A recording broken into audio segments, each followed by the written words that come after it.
Muchas veces se nos dice que Jesucristo es fuente de la vida eterna, pero ¿cómo es esa vida?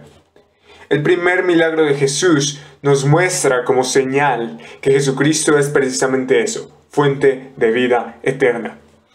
Juan capítulo 2 comienza de la siguiente manera: al tercer día se celebró una boda en Caná de Galilea y estaba allí la madre de Jesús.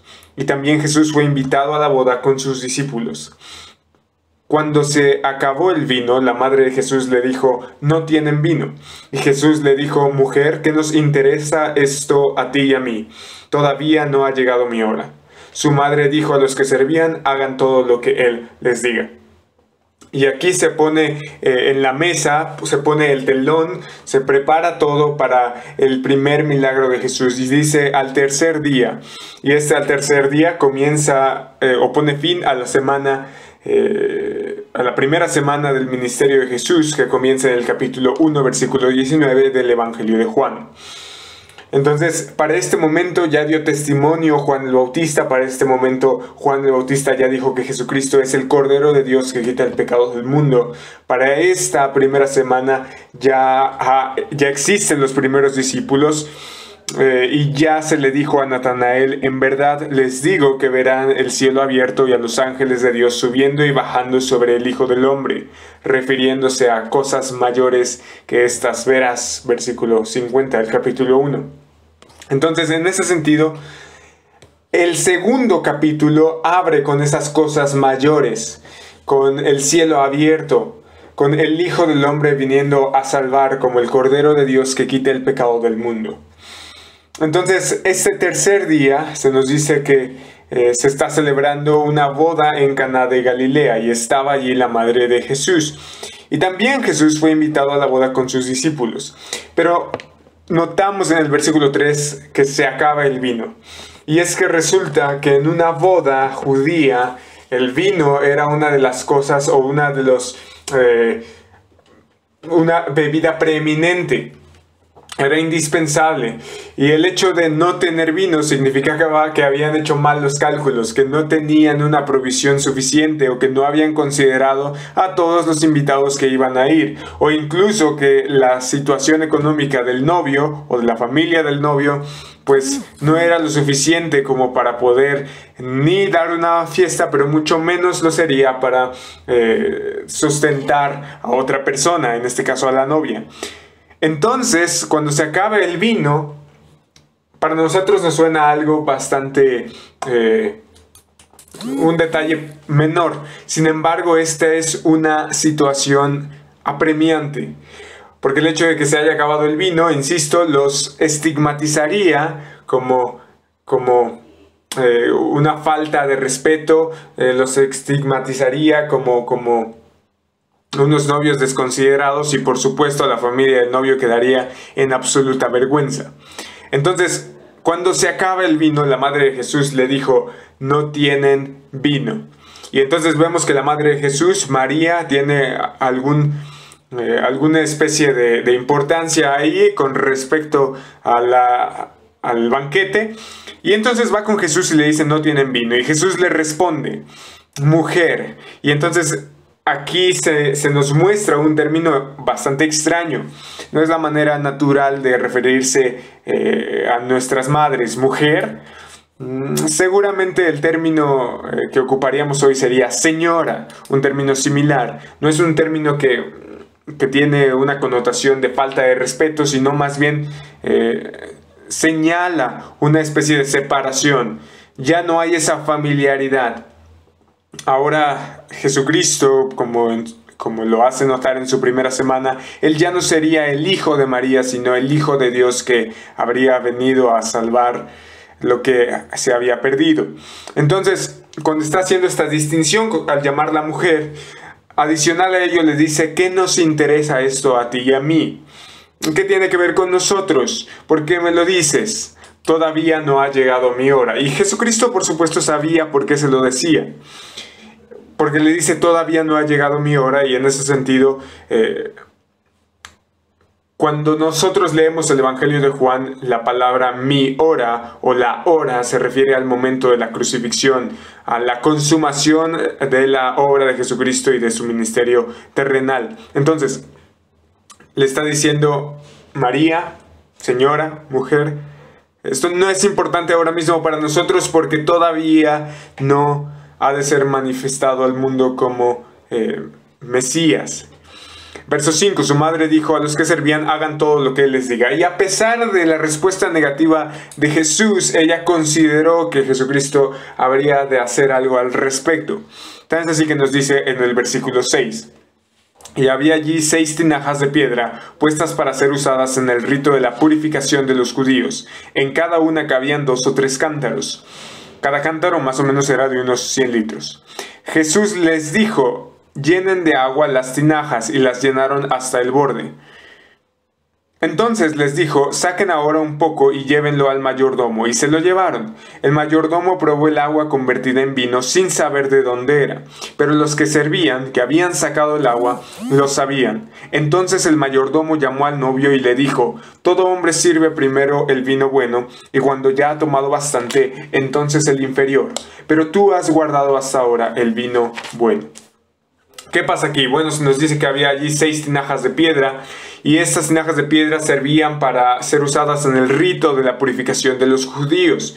Es decir, cuando alguien estaba contaminado ritualmente, era necesario que se lavara a esa persona. Entonces nos dice que en cada una había 2 o 3 cántaros. 2 o 3 cántaros equivalía a 100 litros más o menos. Entonces hay 600 litros de agua en tinajas de piedra, y Jesús les dice a los que estaban ahí, a los servidores: llenen de agua las tinajas. Y entonces vemos ahora 600 litros de agua en tinajas de piedra. Y las llenaron, dice aquí, hasta el borde. No había manera de meter otro líquido aparte del que ya estaba.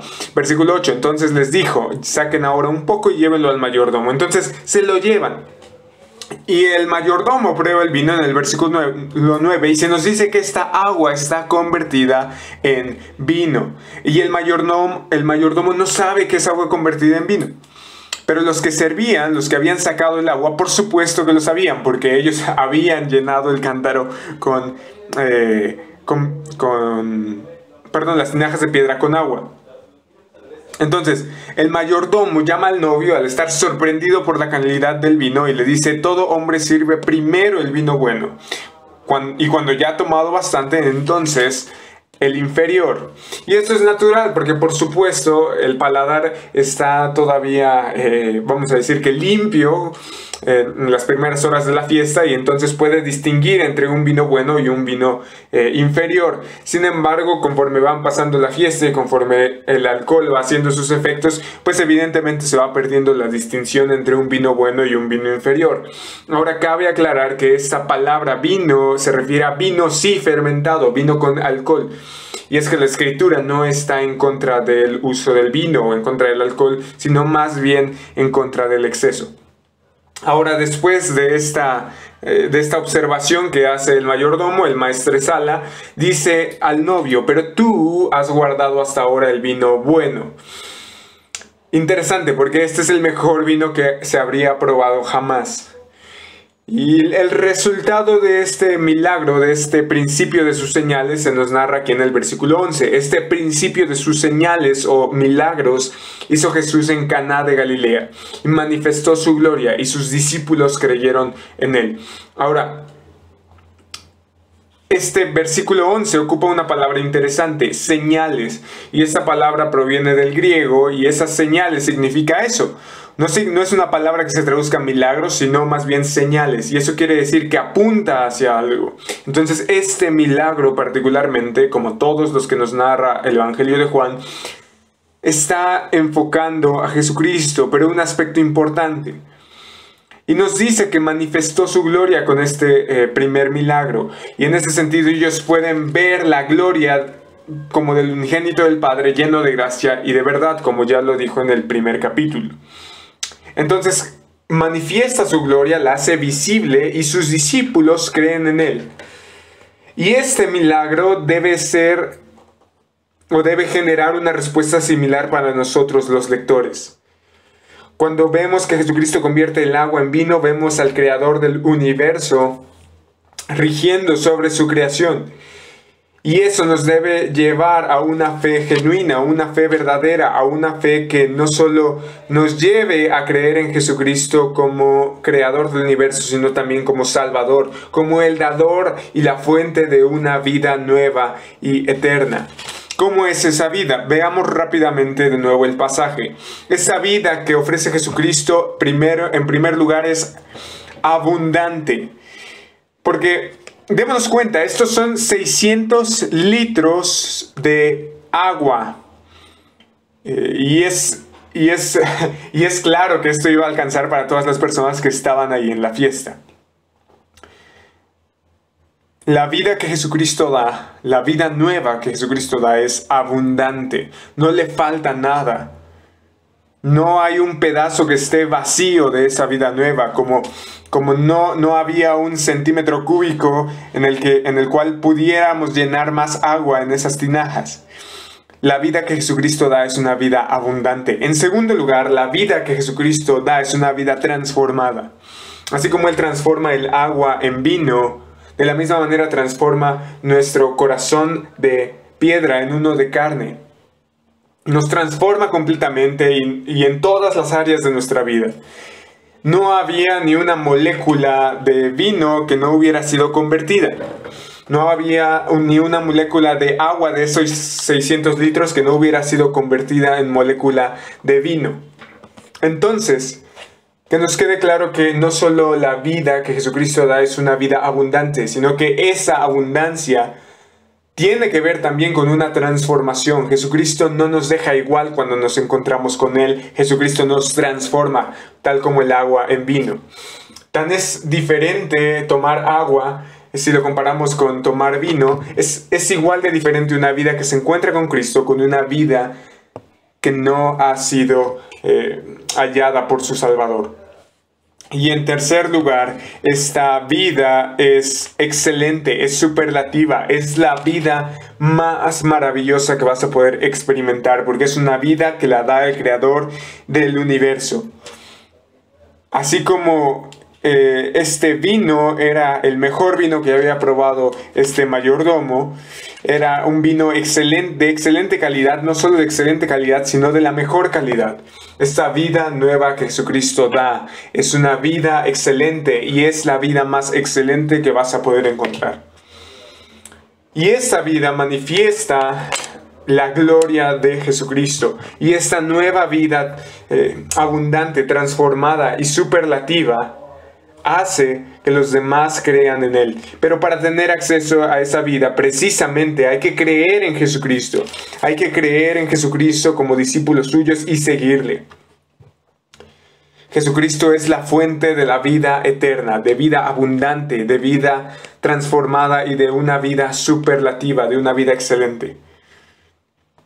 Es la fuente de toda bendición espiritual.